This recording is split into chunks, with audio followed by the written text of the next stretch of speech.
क्या जेपी नड्डा अब मोदी सरकार की बड़ी मुसीबत बन गए हैं? जिस नेता को प्रधानमंत्री नरेंद्र मोदी ने छात्रों का गुस्सा शांत करने की जिम्मेदारी दी थी, उसी नेता से मुलाकात के बाद छात्रों का गुस्सा और ज्यादा बढ़ गया है। सवाल ये है कि आखिर ऐसा क्या हुआ, क्यों छात्रों ने साफ कह दिया कि हमें हवाबाजी नहीं चाहिए, हमें चाहिए सिर्फ समाधान। मामला पेपर लीक और छात्रों की मांगों से जुड़ा है। सरकार की तरफ से छात्रों से बातचीत की कोशिश की गई है, लेकिन छात्रों का आरोप यह है कि उन्हें घंटों इंतजार कराया गया और बैठक में उनकी मांगे पर कोई ठोस भरोसा नहीं दिया गया। यही वजह है कि अब छात्र नेताओं का गुस्सा बढ़ता हुआ जा रहा है। कांग्रेस जनता पार्टी की तरफ से दावा किया जा रहा है कि जेपी नड्डा के घर पर हुई बैठक में सिर्फ बातें हुई, कोई ठोस समाधान नहीं निकला। और जब छात्रों का कहना है कि अगर सरकार बातचीत करना चाहती है तो गंभीरता के साथ करे, सिर्फ फोटो खिंचवाने से काम नहीं चलेगा।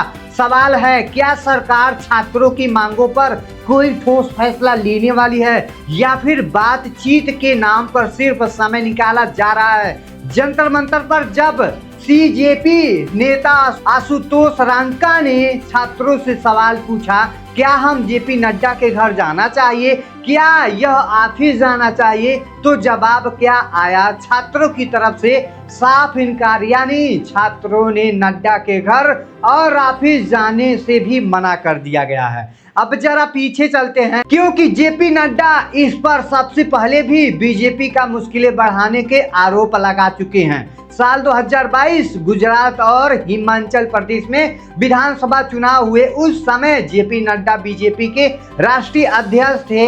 हिमाचल प्रदेश उनका गृह राज्य भी था। प्रधानमंत्री मोदी ने उन पर भरोसा जताया था, लेकिन गुजरात में बीजेपी की बड़ी जीत के बीच हिमाचल प्रदेश में बीजेपी सत्ता से बाहर हो गई। इसके बाद आया 2024 का लोकसभा चुनाव और इस चुनाव में भी जेपी नड्डा का एक बयान काफी ज्यादा चर्चा में रहा है। जेपी नड्डा ने बीजेपी और आरएसएस के रिश्तों पर टिप्पणी की है। उन्होंने उनके बयान के बाद जब संघ के साथ रिश्तों को लेकर के राजनीतिक बहस तेज हो गई, बीजेपी के अंदर भी इस बयान को लेकर के सवाल उठे और फिर चुनाव के नतीजे सामने आए। बीजेपी 400 पार के नारे के बाद उसके साथ साथ भी चुनाव मैदान पर उतरी थी, लेकिन पार्टी को 240 सीटों पर रुकना पड़ गया। अब बीजेपी के कुछ नेताओं की तरफ से यह दावा किया जा रहा है कि जेपी नड्डा के बयान से आरएसएस के कार्यकर्ताओं में नाराजगी पैदा हुई है और इसका असर चुनावी नतीजा पर पड़ा है।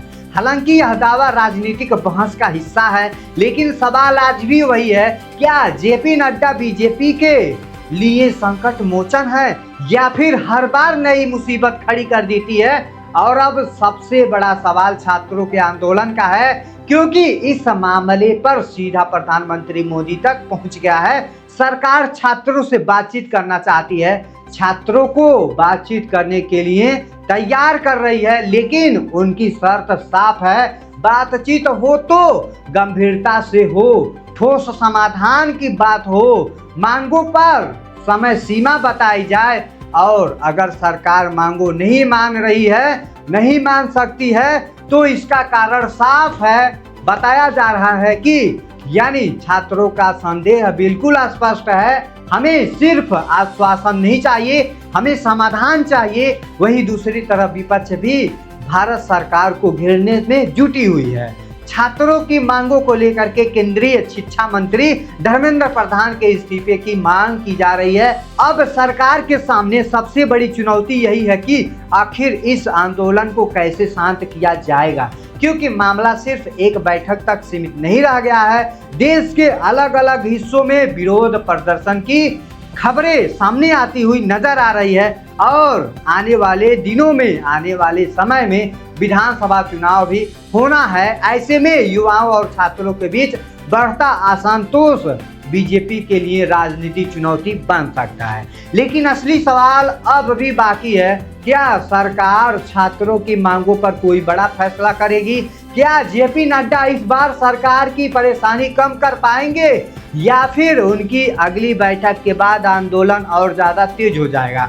क्योंकि इस वक्त सिर्फ छात्रों की नजर सरकार पर नहीं है, बल्कि पूरे देश की नजर इस बात पर है कि आखिर सरकार बातचीत से समाधान निकालती है या फिर यह विवाद और बड़ा होता हुआ चला जाएगा। फिलहाल सबकी नजर अगली बातचीत पर टिकी हुई है, क्योंकि अगला फैसला ही तय करेगा कि यह आंदोलन खत्म होगा या फिर मोदी सरकार के सामने एक नई राजनीतिक चुनौती खड़ी होगी। फिलहाल इस खबर में इतना ही। तो आप सब प्लीज हमारे चैनल को लाइक करके आप सब हमारे वीडियो को लाइक करके चैनल को सब्सक्राइब कर दीजिएगा। और आई होप आपको यह इन्फॉर्मेशन कैसी लगी कमेंट सेक्शन में जरूर बताइएगा। जय हिंद, जय भारत।